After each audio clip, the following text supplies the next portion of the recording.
people don't care how much you know until they know how much you care.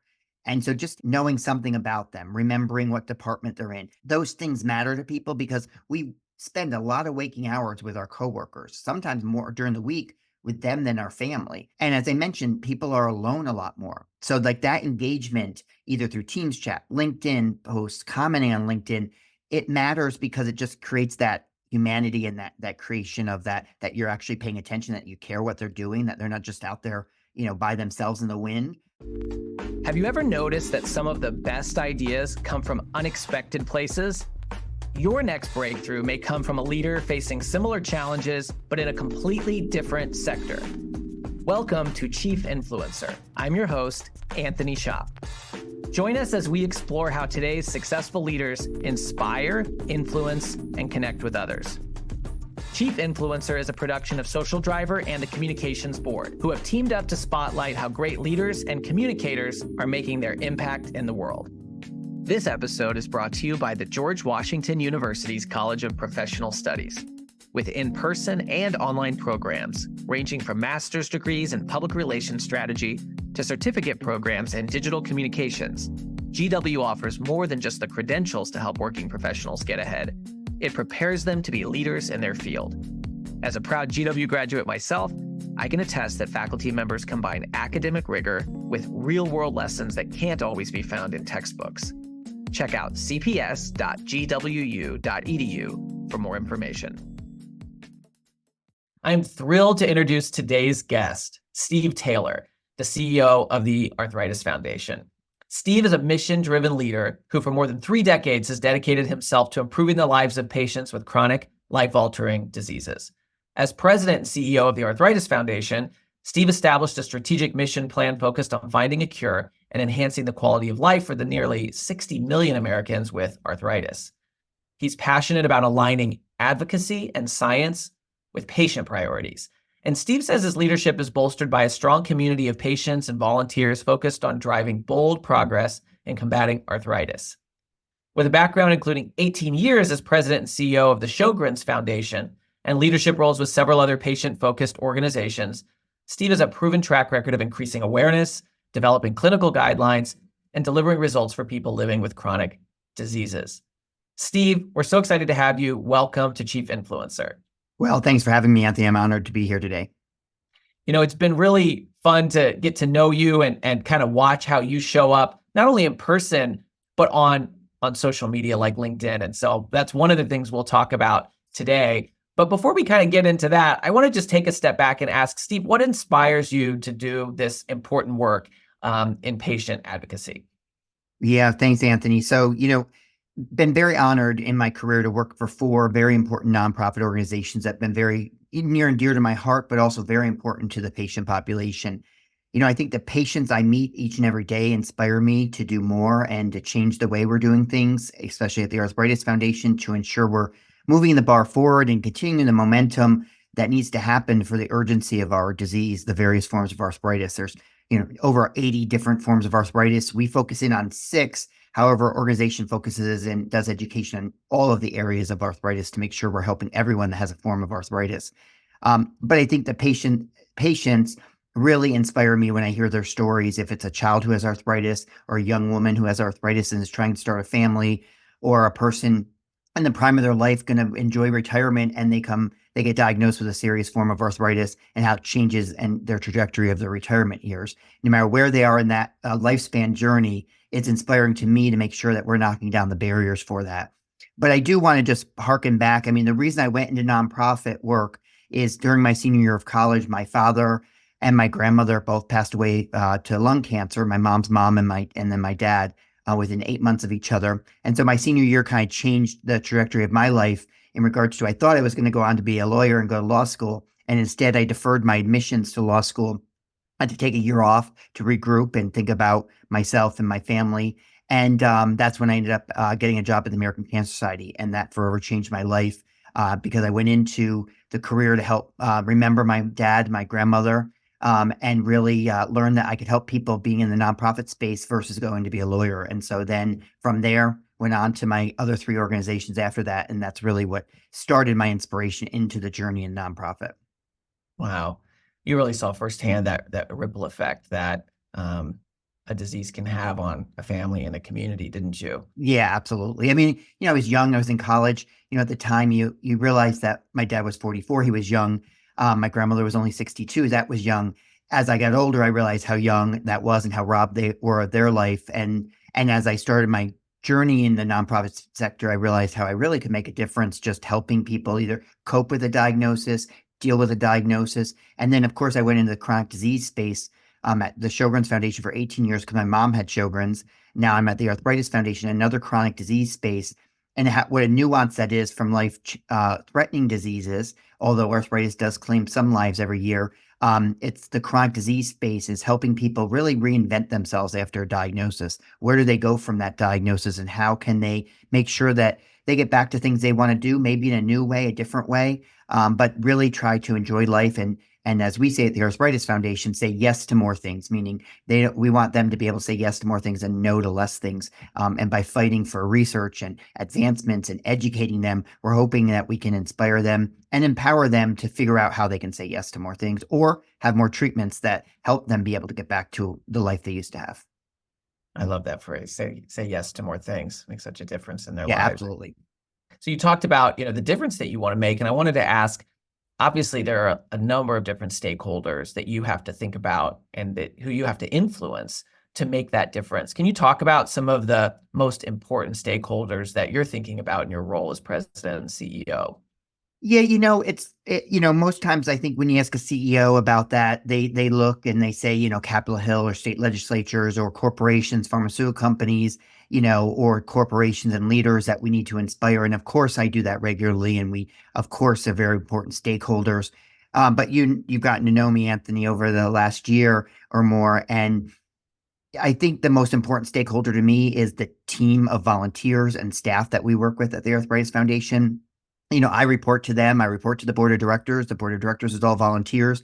I believe that, those are the people that I need to make sure that we're all on the same page, rowing the boat in the same direction towards our North Star.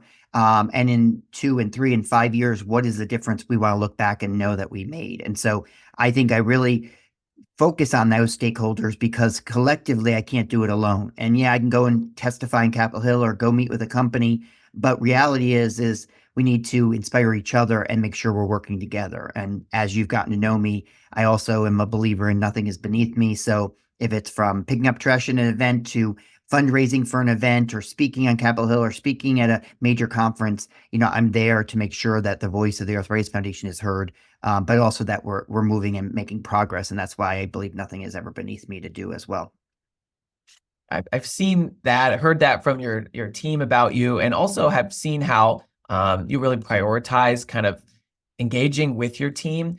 I know that, when you came into this role, the world looked a lot different from when you started your career. You have people who work remotely. You already were an organization that had folks across the country, but now, sometimes people may work from home.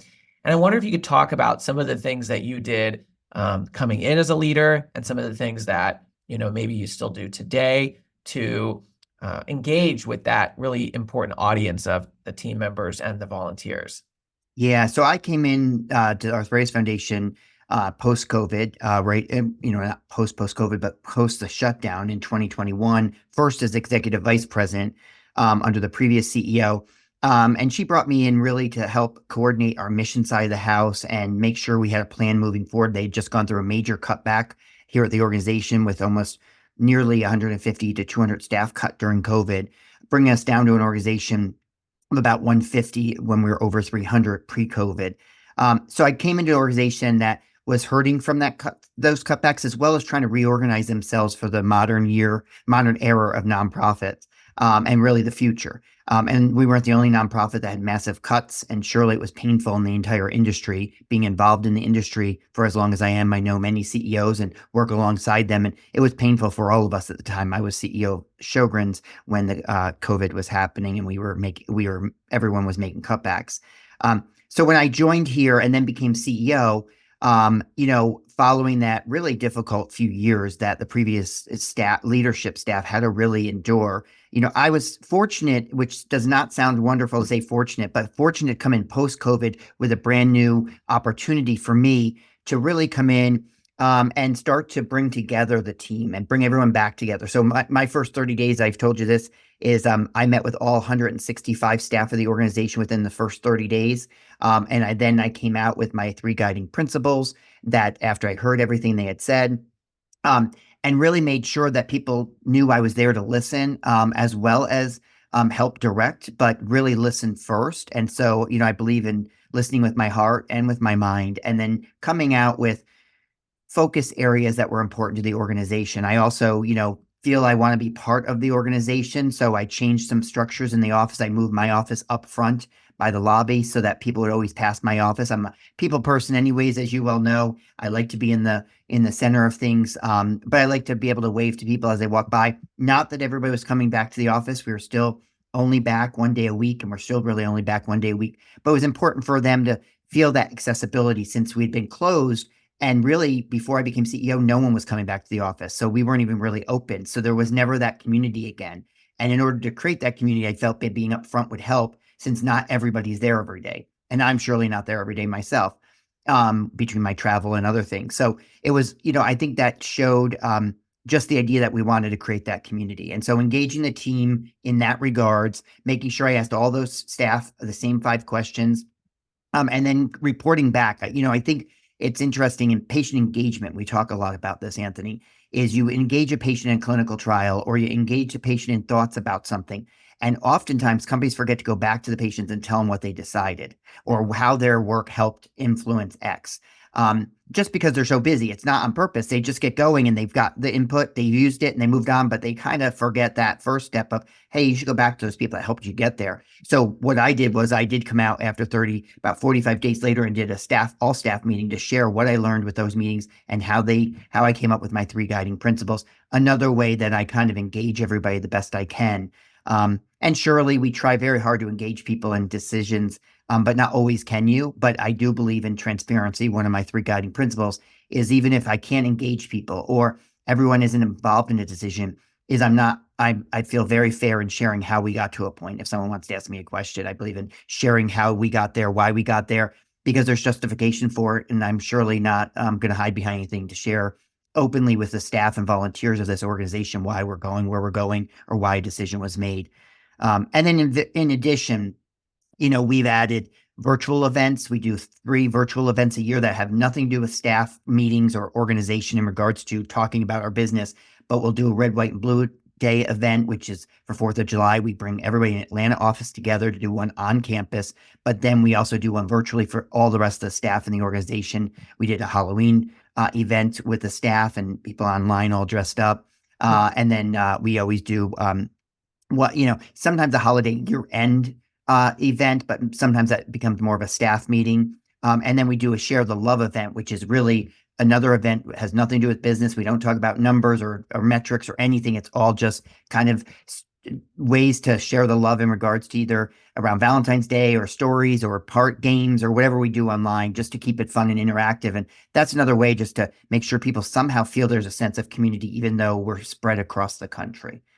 And then, as you well know, Anthony, because you've been help with me and my organization is through Social Driver is, engaging our staff and volunteers using social media platforms and myself being engaged in there, especially in LinkedIn, commenting, posting, sharing stories, as well as making sure that people know I'm reading what they're posting, and never faking a post. I'm not a big believer in fake posts. I used to call Facebook fake book because I think sometimes people make up a exaggerated story a little bit about their life. And also sometimes people hire people to respond online and people know when it's not you. And they know when it's not your genuine voice. And so I take the time to respond. As I've told you, it's sometimes not perfect. I'll have a typo because I'm in a plane taking off or I'm in an airport or a shuttle bus to pick up a rental car and I'm commenting. But they know it's me because they know my voice and they know it's not going to be necessarily always perfect. But I want to make sure I don't respond on everything, but I like to respond so people know I'm engaged. Yeah.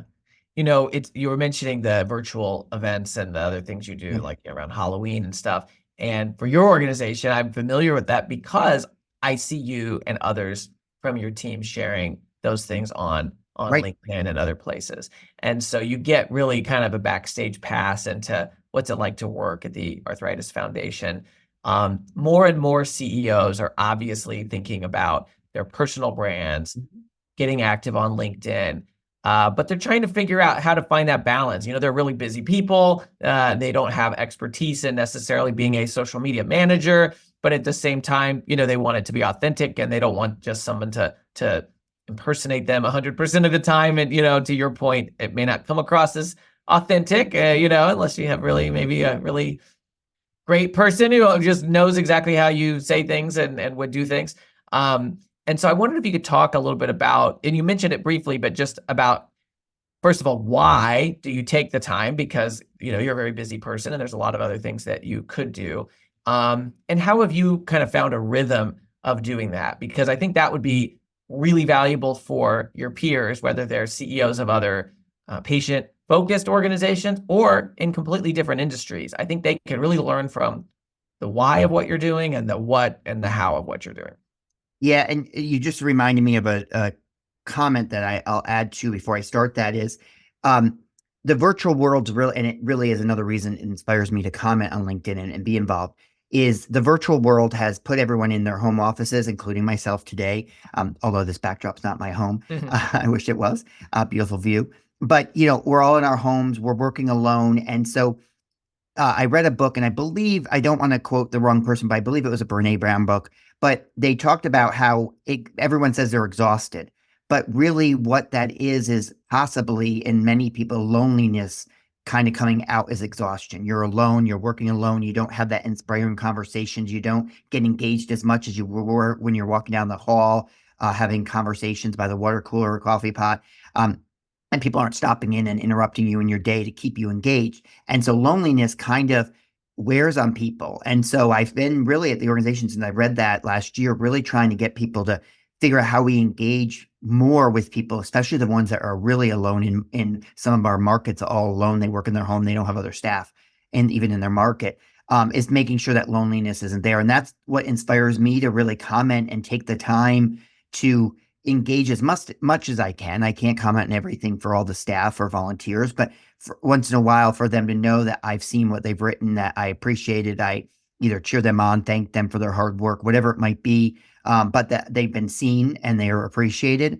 I also do other things. I'll see something on LinkedIn and I'll go to Teams chat and send the person at Teams chat. I don't always comment on LinkedIn, but making sure that those people know that they've been seen by leadership. I encourage my senior leaders. As you know, we put our senior staff through a training with you to make sure they understood how important this is, because it's the new day and the new age of how we need to create community and make sure people are engaged. And then there's other things as well. As you know, I've done, and I didn't mention yet, but I did start a series called Water Cooler Conversations, where senior leaders, where I assign them different staff they don't know that are outside their divisions to go have an hour-long conversation, which they might have met them at the water cooler or coffee pot if we were all in the same office. But just to know them, not necessarily ask about their work, but surely that comes up. But find out what makes them interesting, why they join the organization, what they do on a daily basis. And for the senior leaders to do the same back to them, because we're all the same people, no matter what title we're on. And that's really been interesting because people have really realized the senior leaders are approachable. And I'm an organization that doors always open, and I want my senior leaders to be the same way. And I want all of our staff to realize you can pick up a phone and call us. And so the water cooler conversations is kind of what I feel like LinkedIn is a little bit, even though in short snippets, is it's able for me to just comment and see what people are doing. And our engagement and our numbers with LinkedIn have been skyrocketing, especially since we identified, I think it was 20 or 30 individuals that went through your training. I was in it as well. But it was, it's been amazing, the interaction and the people reposting things and sharing other people's posts. It's really been very, very successful for us. Well, I have to say, it was really fun to work with your team on that. And everybody was so eager. But For sure. it starts at the top. And when the CEO is excited and the CEO is doing this, it's a lot easier to get everybody else on board Right. versus saying, hey, I think you all need to do this. Okay, so go do this, bye, and not being engaged. And so the role that you have played with your team, leading by example, and you said earlier, you're willing to jump in and do anything, pick up trash, go talk to members of Congress. In this case, even do your own LinkedIn comments is kind of in that category. But that does make a huge difference. And I wondered if you could talk about kind of why you thought, okay, let's expand this and let's get other people on the team involved, because not a lot of leaders do that. I think, it's a easy thing to do because it's, pretty much free. LinkedIn, of course, overall the expense is low, even for a training and having people understand the importance of it, but the reach can be so big. I have to thank my senior VP of marketing communications, Sabrina Sexton, and of course, Sarah Miller, who's oversees all of our social media work, to really embrace the idea of helping educate and train and get behind Social Driver to come in to do the training, to make sure staff are utilizing the platform as best they can. Because, a lot of companies have one person doing social media and it sounds great, but if we're all doing it, it helps amplifies our voice. And I think the one thing that was important for everyone to understand, oftentimes a lot of people in our organizations, and we all have people like this, and I am not this, but things have to be perfect. So instead they do nothing because they have to be perfect. And so what they learn by seeing my imperfections on posting, but also they learn through the training, is that it doesn't have to be perfect. It's just get it out there. Some people aren't reading every word you wrote anyway. So they're just looking at it and getting the gist of what you wrote and commenting. And after a while, that plants seeds that might come to fruition down the road. And so I think that's why I really felt it was important. Plus, it was another way for everyone to engage with each other and appreciate those that are taking time. Not everyone's doing social media in our organization, and that's fine. But I will say, you'll be surprised when you start to enter the space, if you're a CEO and bringing other people in, the different people that do want to do it or are starting to engage from all levels of our organization, from our mailroom all the way to our senior leaders. You'll be surprised and what kind of influence all those different type of people have. We all have different social networks, different groups of friends, connections, backgrounds, and what a difference that can make. It's not just for fundraisers. It's not just for our mission people. It's for anyone in the organization, because as I mentioned, they have different social networks, and we're seeing people come through from a finance person that's now more active on social media, coming through to want to take part in a walk. But if they weren't thought about posting, we would have never reached that person. It's my age-old thing I say in fundraising is, don't make the decision for somebody else. Let them make the decision. So you have to ask people, will you donate to my walk? Will you donate to my bike ride? Will you donate to whatever it is you're asking? The same thing on social media. You put it out there, you will be surprised that will step up and say, I didn't know you worked there. Or I didn't know that gout was a form of arthritis. I didn't know that there was an Arthritis Foundation and I was diagnosed last year. Because you work in finance, or you work in, the mailroom, or you work in our service center, you don't know who that might need that information at some time. And so by planting those seeds and all of us doing it, you're reaching different people. So I think that's what's the most powerful thing. Although I know a lot of organizations look at their development staff as their social media people or their marketing staff. But we have launched it throughout the organization as best we can. Like I said, no one's required, and we're just encouraging people and giving them tools, and resources. And really, some of the stuff you can just repost, even our foundation posts or coworkers posts. You don't have to write your own content. It's pretty simple. When you give some of the examples, like, okay, if somebody sees that you have a walk coming up and they donate, you can really draw a connection to an impact for the organization. But when you see, a colleague who shared a work anniversary and talks about why he joined your organization and how he's so passionate about it, then you see like dozens of comments from his current colleagues and former colleagues. It is exciting to see, but another leader who hasn't done this might say, how do you measure the impact of that? How do you know that that really makes a difference, Steve? Because it's really nice, but like, does that actually do anything for the organization? How do I know that gives me a return on my investment? In nonprofit work, it's not always the immediate return. I always say, we want more people at our walks. We want more people to fundraise, and our mission and our urgency for what we need to do for arthritis is important. But it's more so just to really get the word out there, because 5 years from now, themselves, their child, their mother, father, whoever may be diagnosed with arthritis, to know that we even exist, and you've planted that seed. So it's not always an immediate return. We have to be out there because, even my own story, of course, it was way before the internet when my father and grandmother got diagnosed. We never thought of the American Cancer Society. We went to the library back then to look up information. I think we're like a lot of people still today think nonprofits are all about fundraising. They don't always immediately get diagnosed with X disease and go to a nonprofit for education. Unless you're me, who live and breathe in the space, or some of my family, or my friends, they know about the space. But other than that, a lot of people don't think to do that. And so by planting those seeds and being out there and having people know there's an organization like us or other disease organizations helps them realize, wow, my friend just got diagnosed with X. Maybe I should tell them they should look on that website. So it's really not always trackable.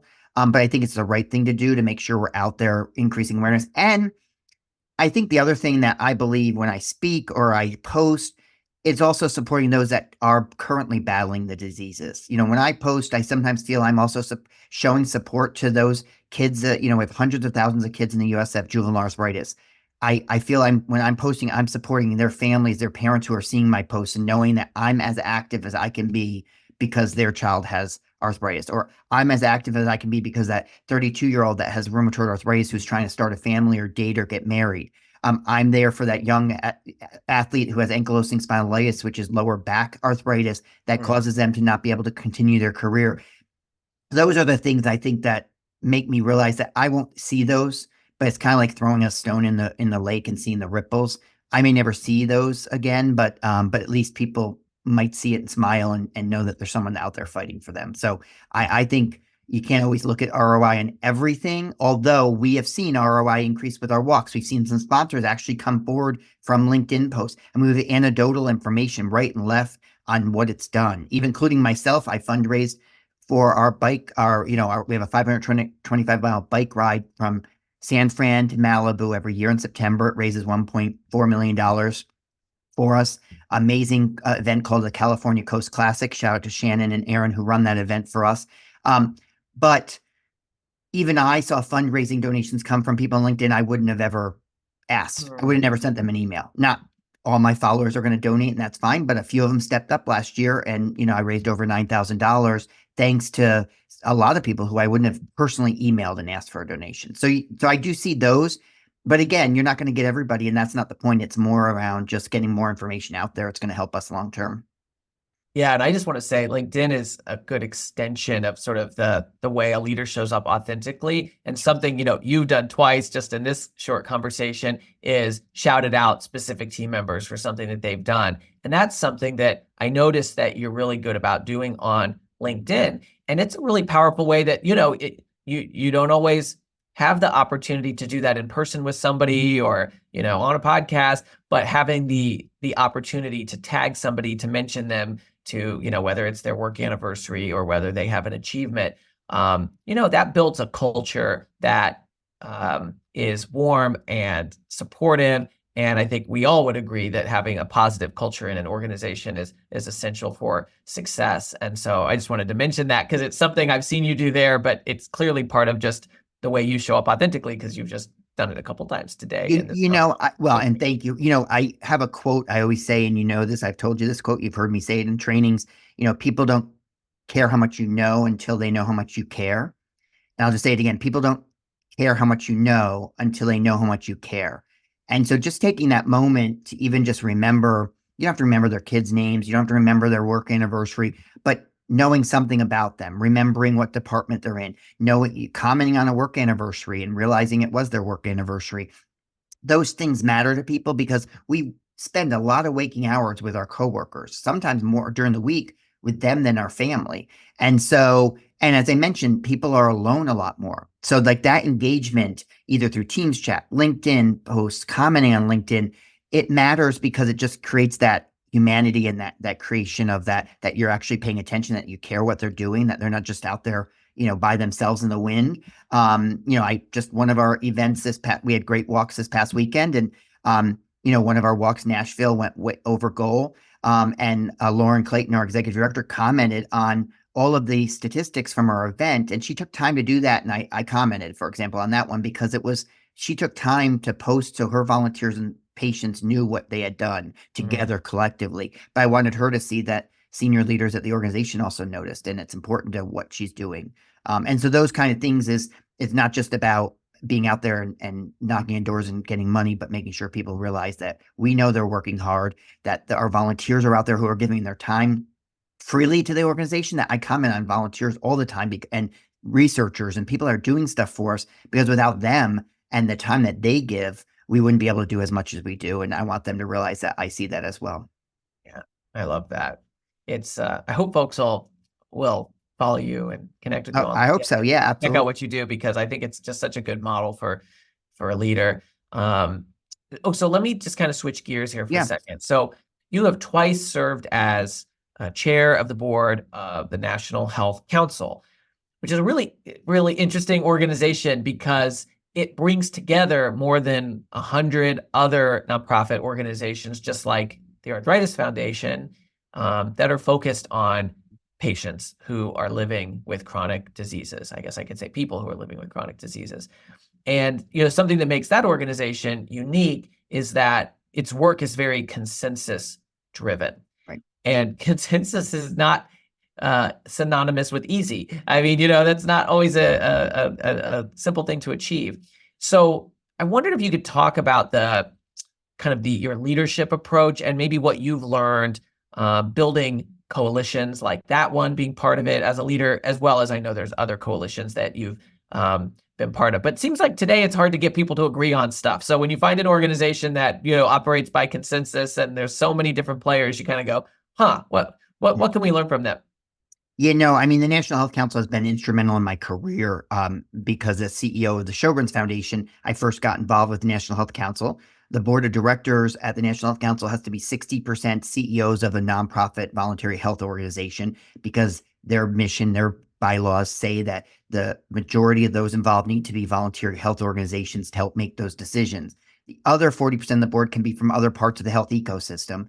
What's been amazing to see since I've gotten involved, and not because of me, but in the last 8 to 10 years for sure, is the expansion of the health ecosystem being represented. Everything from hospitals to pharmaceuticals to pharmacy benefit managers to health insurance payers, all of them being around the table and being engaged. Because I don't think we ever move the bar forward if we don't have everybody there. It's the same as, clinical trial patient engagement. I already mentioned once, we want patients engaged in clinical trials so the clinical trials can be better developed and have more success because they've been developed with patients in mind from the get-go.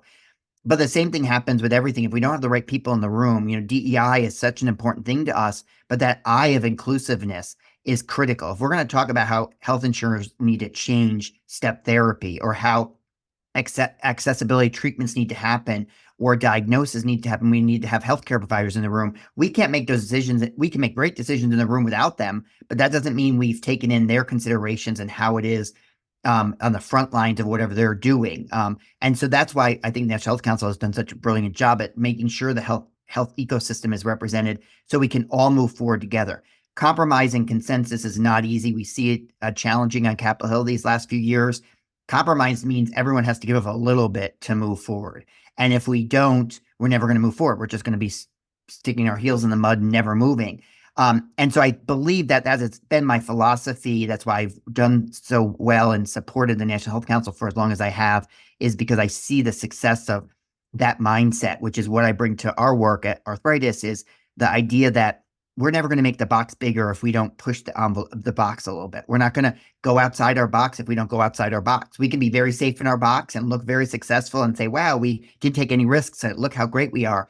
But risks have rewards too. Now, risks also have risks involved, and you might not see the rewards, but you'll learn something from that risk. Never to go that way again, never to support that again. So there's always a benefit, even if you fail at that.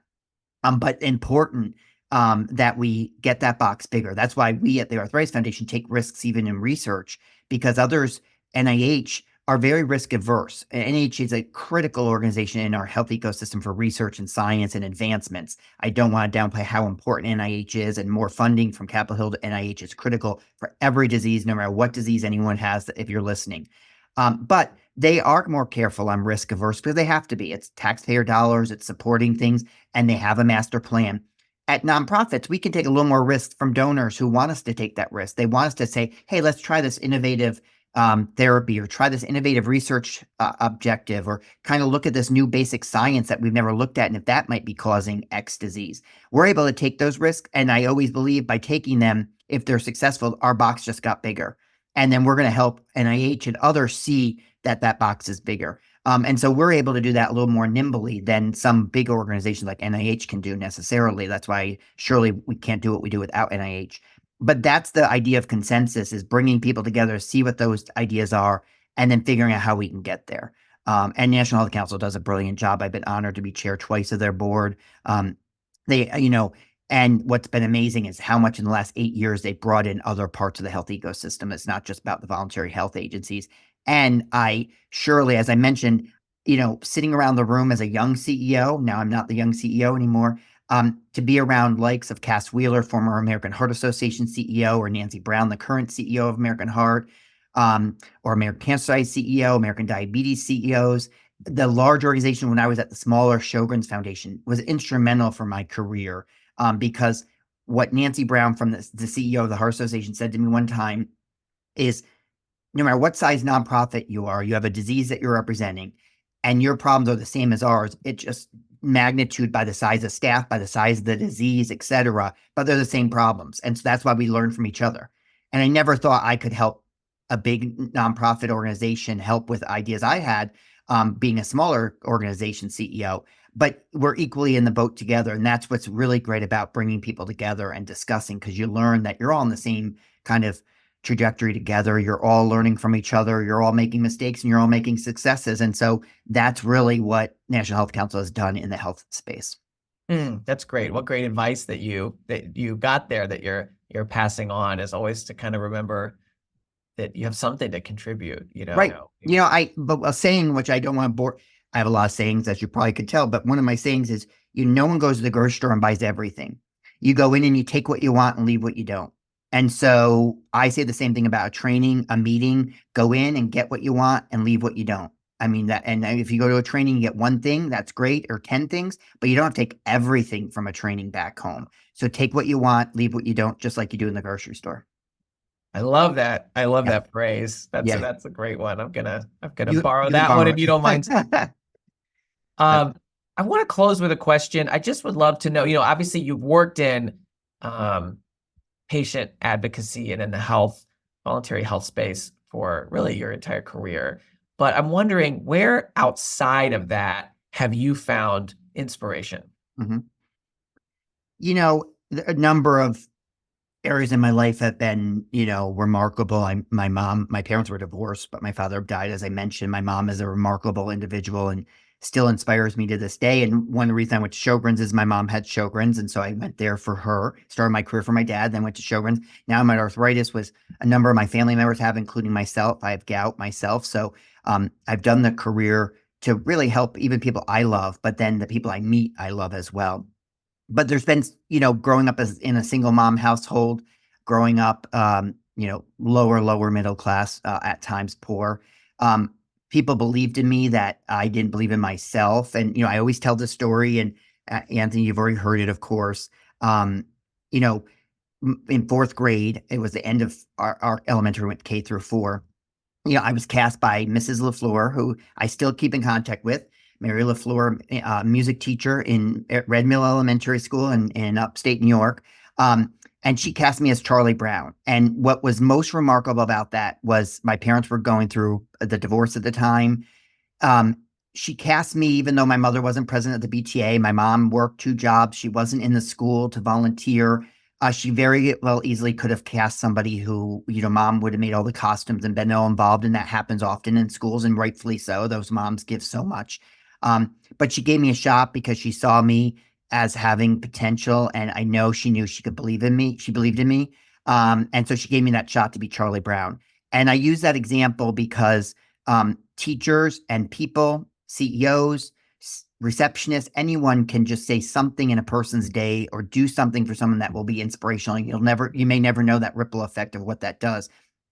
Fortunate, I've been able to make sure Mrs. LaFleur knows that. I was inducted in my high school Hall of Fame, and I was asked to bring one teacher. I brought Mrs. LaFleur, and I still keep in contact. So she knows the Charlie Brown story and what a difference it made. At the time, she didn't know, but now she realizes that I still harken back to that story because it gave me belief in myself. And I realized that words and actions can give somebody belief in themselves. And my mom's always taught me, find something positive in the person. You find something to give them hope and inspiration. And so coupled with my mom, and then of course Mrs. LaFleur, that's really inspired me. And my kids know I have 3 boys who are amazing, Jack, Owen, and Austin. I always say, don't let anyone be your dream stealer. Your dreams are your dreams. Follow them as best as you can, but don't.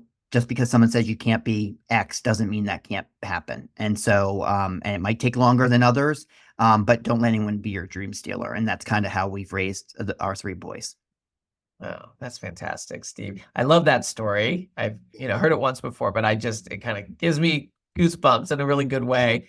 And knowing that you had that experience so young where somebody saw something in you, gave you a shot, and how that had a huge impact. And then hearing how we started our conversation today, that, you're really inspired by the patients, the volunteers, the team, and that's such an important group that you are focused on, and that you're finding ways to do that, you've done throughout your career, but then also finding new ways to do that, creating a presence online so that you can have those inspirational moments with the volunteers, the board members, the team members that you just wouldn't be able to have in person. They don't work in the same office, or they don't come in the same day, but that you can, create those ripple moments. It's so cool how all that ties together, and that, I'm sure some people know, but not everybody knows, that you can really trace some of that behavior and those habits and your beliefs back to just a pivotal moment back in 4th grade. Yeah, and it's all, life is about making those connections, and the more you can do that. And I think you said, Anthony, at a conference I saw you speak at, as well as at the training, start somewhere. So not everyone, someone listening to this podcast says, oh, well, Steve Taylor's an extrovert. Of course I'm an extrovert. That's always who I've been. I can't change that. But introverts can be fundraisers. There's a great book I wrote a forward for called Fundraisers Can Be Introverts by Brian Saber. But also, you talk about start wherever you are. So even if you're an introvert, you can start somewhere, even if it's reposting other people's stuff. Whatever it is, start where I think you say start in the center, start with the people start where you are. So anyone can do it. You don't have to be the gregarious, outgoing person even do it. And the best part about LinkedIn is you aren't out there in front of groups of people speaking. So it's even easier just to comment, say, congratulations. You don't even have to say more than that. People just know you read it. So start somewhere, rather than don't start anywhere. And you'll see traction. And then people all of a sudden comment that you haven't heard from in years on a post you do. So just by starting, it's better than doing nothing. 100%. I could not agree more. Well, Steve Taylor, such an incredible conversation. I'm so grateful that you took the time to be with us today and share. I know it'll be really valuable for so many others to listen to this. And we just want to say congratulations on your recognition as a chief influencer, among many other things. And thank you for your time today. Yeah, Anthony, thank you so much. And thanks for all Social Driver has done to help me and my staff, but also thanks to Arthritis Foundation and the amazing staff and volunteers we have as well for being with me and behind me. Thank you for joining us for another episode of Chief Influencer, a production of Social Driver and the Communications Board.